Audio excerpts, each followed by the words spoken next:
Hello everyone, subject अड्डा channel पर आपका स्वागत है।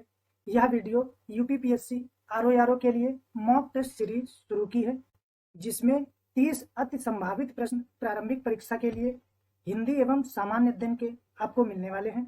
इसमें मॉक टेस्ट को फुल सॉल्यूशन के साथ सॉल्व करेंगे। आइए शुरू करते हैं। क्वेश्चन नंबर 1 है, पर्यायवाची शब्द का समानार्थी शब्द है। तो पर्यायवाची का समानार्थी शब्द क्या हो जाता है? ऑप्शन नंबर सी, प्रति शब्द जो है वो पर्यायवाची का समानार्थी शब्द है। इसकी व्याख्या देखते हैं। प्रति शब्द या समानार्थी शब्द क्या होते हैं? जिन शब्दों के अर्थ में समानता होती है उन्हें हम पर्यायवाची शब्द या समानार्थी शब्द अथवा प्रति शब्द कहते हैं। अगला है क्वेश्चन नंबर 2। पॉइंट 1 है कि वनिता, रमणी और अंगना। पॉइंट 2 है वैभव, संपन्नता और समृद्धि। पर्यायवाची की दृष्टि से उपर्युक्त में से कौन से सही है? तो सही ऑप्शन हो जाएगा ऑप्शन नंबर सी, क्योंकि वनिता, रमणी और अंगना जो है ये महिला के पर्यायवाची हैं और वैभव, संपन्नता और समृद्धि ये ऐश्वर्य के पर्यायवाची हैं, इसलिए ये दोनों सही हो जाएंगे। व्याख्या देखते हैं। वनिता, रमणी और अंगना सभी औरत के पर्यायवाची हैं तथा वैभव, संपन्नता व समृद्धि समान अर्थ में प्रयोग किए जाने वाले ऐश्वर्य शब्द के पर्यायवाची है, इसलिए ऑप्शन सी सही हो जाएगा। अगला है क्वेश्चन नंबर 3। विलोम की दृष्टि से कौन सा जोड़ा सही नहीं है? इसमें सही नहीं बताना है। आतप का विलोम जो है वो छाया सही है। ग्राम्य का नागर ये भी सही है और आतप का छाया ये भी सही है। नमक हलाल का हो जाएगा नमक हराम, ये भी विलोम सही है। मसरण का परित्राण ये गलत है, क्योंकि मसरण का जो है वो रूक्ष होता है। क्या होता है? मसरण का विलोम क्या होता है? रूक्ष। व्याख्या है मसरण का सही विपरीतार्थ शब्द रूक्ष है, अतः डी सही नहीं होगा। अगला है क्वेश्चन नंबर 4। सुकृति का जो है वो विपरीतार्थ शब्द होगा, तो कौन सा हो जाएगा? दुष्कृति जो होता है सुकृति का विपरीतार्थ यानी विलोम शब्द होता है। आइए व्याख्या देखते हैं। सुकृति का विलोम दुष्कृति होता है। सुकृति का विलोम क्या होता है? दुष्कृति। अगला है क्वेश्चन नंबर 5। जिसका अर्थ कार्य या प्रयोजन सिद्ध हो चुका हो, वाक्यांश के लिए एक शब्द कौन सा हो जाएगा? तो पहला ऑप्शन है कृत्य कृत्य, दूसरा बी ऑप्शन है कृत्य कार्य और सी ऑप्शन है कृत्य संकल्प। तो सही ऑप्शन कौन सा हो जाएगा? ऑप्शन नंबर डी, डी जो है वो सही हो जाएगा, क्योंकि कृत्य कृत्य और कृत्य कार्य का मतलब होता है कार्य का प्रयोजन सिद्ध हो चुका हो, इसलिए ऑप्शन नंबर डी सही हो जाएगा। इसकी व्याख्या देखते हैं। प्रश्न में दिए गए वाक्य के लिए प्रयुक्त होने वाले शब्द कृत्य कृत्य व कृत्यकार्य दोनों ही सही हो जाएंगे। अब कुछ वाक्यांश दिए गए हैं जिनके अर्थ देखते हैं। जिसका अर्थ सिद्ध हो चुका हो उसे क्या बोला जाता है? कृत्य कार्य बोला जाता है। और जिसका अपने प्रिय से अलगाव हो गया हो उसे वियोगी बोलते हैं। अगला देखते हैं। जिसका उपकार किया गया हो उसे अपकृत कहते हैं और जिसका अंत सुखमय हो उसे सुखांत कहा जाता है। अगला है। जिसका अनुभव किया जा चुका हो उसे अनुभूत कहा जाता है और जिसका अनुभव इंद्रियों द्वारा ना हो उसे अतीन्द्रिय कहा जाता है। अगला है। जिसका पीएच मान 7 से अधिक होता है उसे क्षार कहा जाता है। क्वेश्चन नंबर 6 है। सूची 1 को सूची 2 से सुमेलित कीजिए। यहाँ कुछ वाक्यांश दिए गए हैं जिनको सूची 1 से सूची 2 में मिलान करना है। देखते हैं। देखने की इच्छा उसे क्या कहा जाता है? दिष्टक्ष बोला जाता है, इसका एक सही हो जाएगा। अगला है। तैरने की इच्छा, तो ये हो जाएगा तितीर्षा, ये भी सही है, ये भी सही है। अगला है। तैरने की इच्छा उसे चिकीर्षा बोला जाता है, ये भी सही है। और जीने की इच्छा जो रखता है उसे क्या बोला जाता है? जिगीषा, ये भी सही है। अतः ऑप्शन कौन सा सही हो जाएगा? ऑप्शन नंबर ए, 1 2 3 4 ये ऑप्शन सही हो जाएगा। अगला क्वेश्चन है क्वेश्चन नंबर 7। निम्नलिखित में से अशुद्ध वाक्यों की पहचान कीजिए। अशुद्ध वाक्य को बताना है।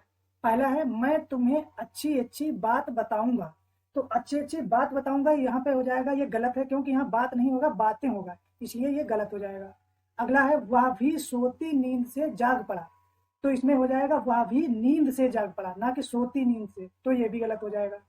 अगला है। वह शराब छानता है, शराब छानता है तो छानता ये गलत हो जाएगा, क्योंकि शराब ढालता होता है, इसलिए ये भी गलत हो जाएगा। अगला है। यह सबसे सुंदरतम स्त्री है, सबसे और सुंदरतम एक साथ प्रयोग नहीं होते हैं, इसलिए ये भी गलत हो जाएगा। इसलिए ऑप्शन कौन सा सही हो जाएगा? ऑप्शन नंबर डी जो है वो सही हो जाएगा। व्याख्या को देखते हैं। दिए गए चारों ही वाक्य अशुद्ध हैं। इन वाक्यों का शुद्ध रूप क्रमशः इस प्रकार होगा। मैं तुम्हें अच्छी अच्छी बातें बताऊंगा और वह भी नींद से जाग पड़ा। वह शराब ढालता है और यह सबसे सुंदर स्त्री है। ये चारों वाक्य इस तरीके से बनेंगे। अगला है क्वेश्चन नंबर 8। शुद्ध वर्तनी वाला शब्द है, तो शुद्ध वर्तनी वाला शब्द बताना है। ऑप्शन है दीपिका। दीपिका नहीं होता है, होता है दीपिका, इसलिए ये गलत हो जाएगा। अगला है मंत्रीवर। मंत्रीवर नहीं होता है, ये भी गलत हो जाएगा क्योंकि होता है मंत्रीवर। फिर है याज्ञवल्क। याज्ञवल्क नहीं होता है, क्या होता है याज्ञवल्क्य होता है, इसलिए ये भी गलत हो जाएगा। सही ऑप्शन हो जाएगा पूजनीय। पूजनीय सही ऑप्शन हो जाएगा। व्याख्या देखते हैं। पूजनीय शब्द वर्तनी शुद्ध है। पूजनीय जो शब्द है वो सही है। दीपिका, दीपिका नहीं होता है, क्या होता है दीपिका होता है, इसलिए दीपिका सही होगा। मंत्रीवर की जगह क्या होगा मंत्रीवर। फिर याज्ञवल्क की जगह क्या हो जाएगा याज्ञवल्क्य, इसलिए याज्ञवल्क्य सही हो जाएगा, ऑप्शन सी। अगला है क्वेश्चन नंबर 9। गुणवाचक विशेषण का एक प्रकार नहीं है, तो गुणवाचक विशेषण का प्रकार कौन सा नहीं है? कालवाचक भी है, स्थानवाचक भी है और आकारवाचक भी है। संख्यावाचक जो है वो गुणवाचक विशेषण का प्रकार नहीं है। व्याख्या देखते हैं। गुणवाचक विशेषण के द्वारा संज्ञा का गुण लक्षित होता है। कुछ गुणवाचक विशेषण इस प्रकार है, जैसे काल का क्या होता है नया, पुराना या प्राचीन, ये विशेषण हो जाते हैं। फिर रंग जैसे है काला, सुनहरा या गुलाबी, ये रंग के उदाहरण होते हैं विशेषण के। दूसरा है आकार, जब विशेषण के क्या हो जाएंगे गोल या चौकोर दिया होगा तो ये आकार के अनुसार हो जाएगा विशेषण। फिर है स्थान। स्थान में भीतरी, बाहरी, अंदर, ये सब क्या हो जाएंगे विशेषण के प्रकार हो जाएंगे। अगला है क्वेश्चन नंबर 10। कुछ लड़के जा रहे हैं। वाक्य में रेखांकित शब्द किस प्रकार के विशेषण को दर्शाता है? तो इसमें रेखांकित शब्द क्या हो जाएगा, कुछ जो है वो रेखांकित शब्द है और विशेषण पूछा गया किस प्रकार का विशेषण हो जाएगा, ये हो जाएगा अनिश्चयवाचक विशेषण हो जाएगा, जिसमें कोई संख्या या जिसका कुछ पता नहीं होता है उसमें अनिश्चयवाचक विशेषण हो जाएगा। अगला है क्वेश्चन नंबर 11। निम्नलिखित में से एक शब्द तत्सम है, तो कौन सा शब्द तत्सम हो जाएगा? चूरन, धर्म और पहचान, ये तीनों क्या हो जाएंगे, ये तद्भव शब्द हो जाएंगे। और तत्सम शब्द क्या हो जाएगा, कंटक जो है वो तत्सम शब्द हो जाएगा। आगे व्याख्या देखते हैं तद्भव और तत्सम। कंटक मतलब होता है कांटा और चूर्ण मतलब होता है चूरन। तद्भव जो हो जाएगा वो क्या हो जाएगा, कंटक का कांटा हो जाएगा तद्भव, और चूर्ण का चूरन जो हो जाएगा वो तद्भव हो जाएगा, और धर्म का धर्म ये तद्भव हो जाएगा। प्रत्यय विज्ञान क्या हो जाएगा, पहचान, पहचान क्या हो जाएगा तद्भव हो जाएगा, और प्रत्यय विज्ञान क्या हो जाएगा तत्सम हो जाएगा। अगला है क्वेश्चन नंबर 12। द्विपट का तद्भव रूप है। द्विपट का तद्भव रूप क्या हो जाएगा, दुपट्टा जो होता है वो तद्भव रूप हो जाता है। अगला है क्वेश्चन नंबर 13। संसदीय प्रणाली में शून्य काल का अर्थ है, तो शून्य काल का अर्थ क्या होता है, प्रश्न काल का उत्तर जो है वो सही ऑप्शन हो जाएगा। लोकसभा में जो प्रश्न काल जो होता है वो 12 बजे से 1 बजे के बीच का जो समय होता है वो प्रश्न काल का होता है, उसे ही शून्य काल कहा जाता है। इसमें जो मंत्री से जो क्वेश्चन जो है वो पूछे जा सकते हैं, वो भी तारांकित या अतारांकित या सूचना वाले कोई भी क्वेश्चन हो सकते हैं। इसमें जो है प्रश्नों का उत्तर जो है वो मौखिक रूप से दिया जाता है। व्याख्या देखते हैं। लोकसभा में प्रश्नकाल के तुरंत बाद का समय यानी 12 बजे से 1 बजे का जो समय होता है उस अवधि को शून्यकाल कहा जाता है। आगे देखते हैं। संसद का पहला घंटा प्रश्नकाल के लिए होता है। संसद का जो पहला घंटा है वो प्रश्नकाल होता है। इस दौरान सदस्य प्रश्न पूछते हैं और सामान्यतः मंत्री उत्तर देते हैं। प्रश्न 3 प्रकार के होते हैं, तारांकित, अतारांकित तथा अल्प सूचना वाले जो है वो प्रश्न पूछे जाते हैं। तारांकित प्रश्नों के उत्तर मौखिक दिया जाता है तथा इसके बाद पूरक प्रश्न पूछे जाते हैं। अगला है अतारांकित प्रश्नों का उत्तर लिखित रूप में दिया जाता है, इसके बाद पूरक प्रश्न नहीं पूछे जा सकते हैं। अतारांकित प्रश्न जो है उनका लिखित रूप में उत्तर दिया जाता है और उसके बाद पूरक प्रश्न नहीं पूछे जाते हैं। आगे देखते हैं। अल्प सूचना वाले प्रश्न वह होते हैं जिन्हें कम से कम 10 दिन का नोटिस देकर पूछा जाता है, इनका उत्तर भी मौखिक दिया जाता है। जो अल्प सूचना वाले जो प्रश्न होते हैं उनमें कम से कम 10 दिन की नोटिस देकर पूछा जाता है और इनका उत्तर भी कैसे दिया जाता है, मौखिक रूप से दिया जाता है। आगे देखते हैं। शून्यकाल एक अनौपचारिक साधन है जिसमें संसद सदस्य बिना किसी पूर्व सूचना के मामले उठा सकते हैं। यह प्रश्नकाल और कार्यक्रम तय करने के मध्य का समय होता है। यह 1962 से जारी किया गया है। शून्यकाल जो है वो कब से लागू किया गया है? 1962 से लागू किया गया है। और इसमें क्या हो सकता है कि संसद सदस्य बिना किसी पूर्व सूचना के मामले में सवाल या कार्यवाही उठा सकते हैं। क्वेश्चन नंबर 14 सुमेलित कीजिए। भारतीय संविधान में है जो कुछ राज्यों के लिए विशेष उपबंध किए गए हैं जिनके बारे में अनुच्छेद में बताया गया है, तो वो कौन से अनुच्छेद हैं ये मैच करने हैं। अनुच्छेद जो है अनुच्छेद 371 का में किसका वर्णन किया गया है? नागालैंड का, इसलिए ये सही हो जाएगा। अगला है 371 गा में जो है वो किसका? मणिपुर का वर्णन किया गया, इसलिए ये भी सही हो जाएगा। अगला है 371 झा में जो है वो गोवा का वर्णन किया गया है, तो इसलिए ये भी सही हो जाएगा। और अनुच्छेद 371 छा में जो है वो मिजोरम का वर्णन किया गया है, इसलिए ये भी सही हो जाएगा। तो सही ऑप्शन हो जाएगा ऑप्शन नंबर ए, 1 2 3 4, ये ऑप्शन सही हो जाएगा।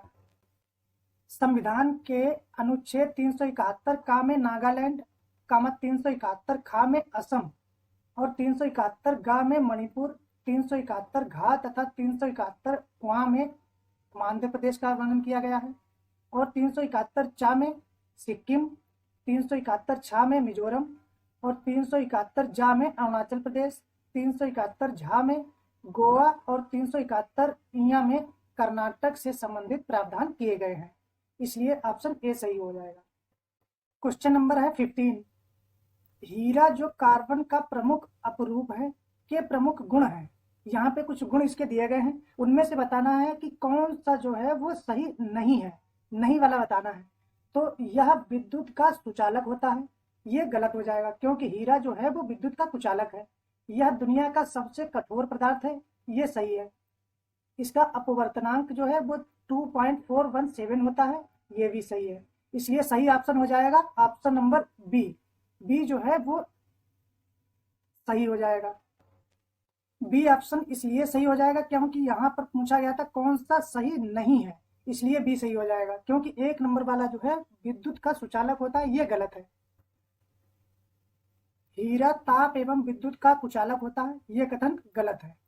आगे देखते हैं हीरा दुनिया का सबसे कठोर पदार्थ है जिस पर किसी भी अम्ल क्षार आदि का प्रभाव नहीं पड़ता है तथा यह द्रव में नहीं घुलता है, ये कथन क्या हो जाएगा? सही हो जाएगा। इसका अपवर्तनांक 2.417 होता है, अतः पूर्ण आंतरिक परावर्तन के कारण यह बहुत चमकता है, ये सही है। क्वेश्चन नंबर 16 एक पेटा किसके बराबर होता है? तो पेटा जो होता है वो ऑप्शन नंबर बी 10 की घात 15 जो है वो पेटा के बराबर होता है।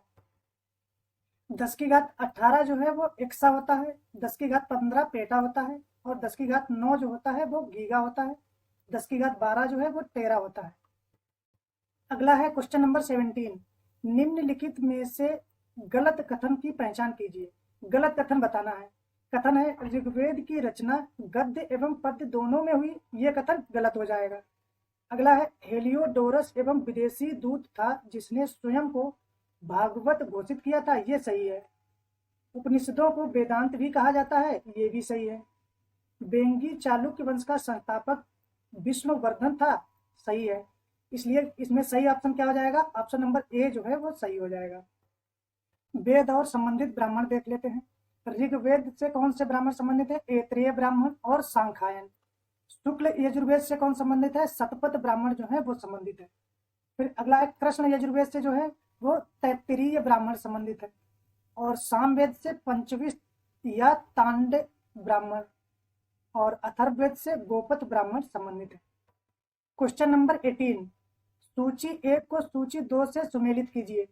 कुछ संवत दिए गए हैं जिनके सन दिए गए कब से स्टार्ट हुए हैं, तो उनको मैच करना है। शक संवत जो है वो कब से स्टार्ट हुआ था? 319 ईस्वी से स्टार्ट हुआ था। और विक्रम संवत जो है वो कब से स्टार्ट हुआ था? 78 ईस्वी से। और गुप्त संवत जो है वो किससे मैच हो जाएगा? 57 ईस्वी से। और हिजरी संवत जो है वो कब से स्टार्ट होगा? 622 ईस्वी से। इसलिए ऑप्शन कौन सा सही हो जाएगा? ऑप्शन नंबर बी जो है वो सही हो जाएगा।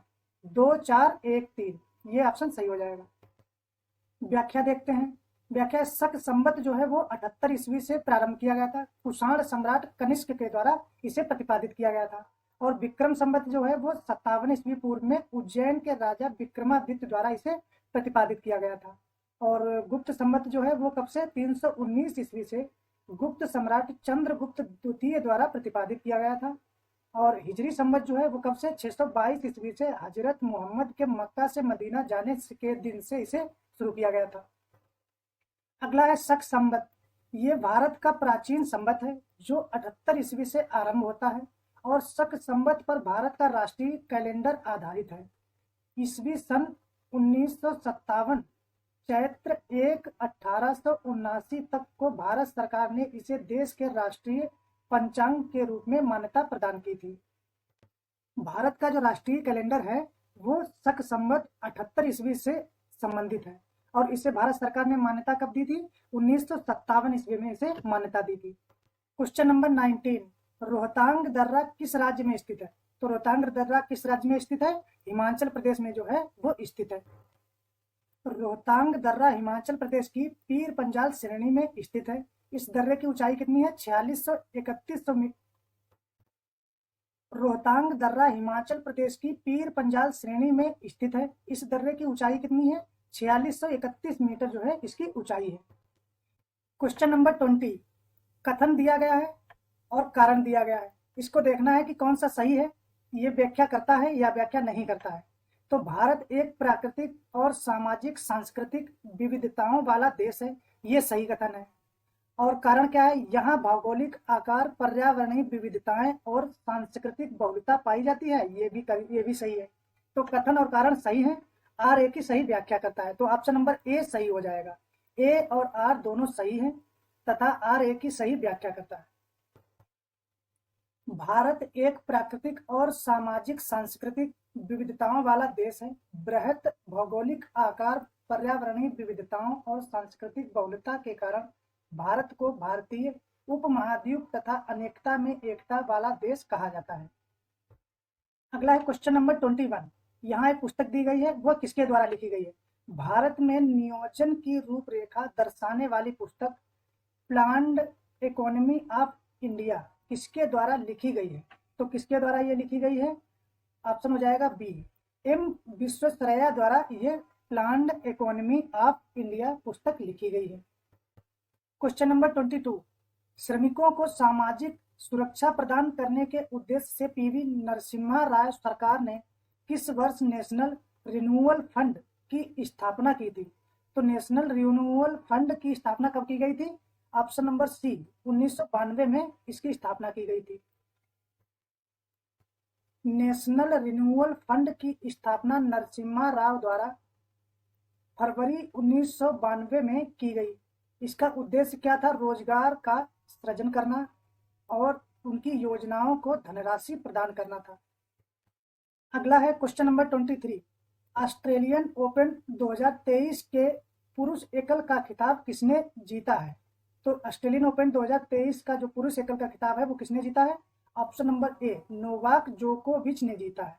कौन सही हो जाएगा? नोवाक जोकोविच।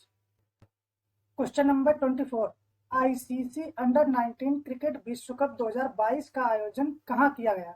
तो सही ऑप्शन हो जाएगा ऑप्शन सी, भारत में किया गया। और विजेता कौन बना? भारत ही विजेता भी बना है। किसको हरा के? इंग्लैंड को हरा के। क्वेश्चन नंबर 25, कंप्यूटर में कौन सा हार्डवेयर है? तो सही ऑप्शन हो जाएगा ऑप्शन सी, सीडी रोम जो है वो हार्डवेयर है। और C++ ये क्या हो जाएगा? ये सॉफ्टवेयर हो जाएगा। विंडोज 7 ये भी सॉफ्टवेयर होता है, इसलिए सही ऑप्शन हो जाएगा सीडी रोम, क्योंकि इसको छू भी सकते हैं इसलिए। सीडी रोम एक हार्डवेयर है। अगला है क्वेश्चन नंबर 26, HTTP का पूरा नाम क्या है? तो HTTP का फुल फॉर्म क्या होता है? हाइपर टेक्स्ट ट्रांसफर प्रोटोकॉल, ये इसकी फुल फॉर्म होती है। तो सही ऑप्शन हो जाएगा ए।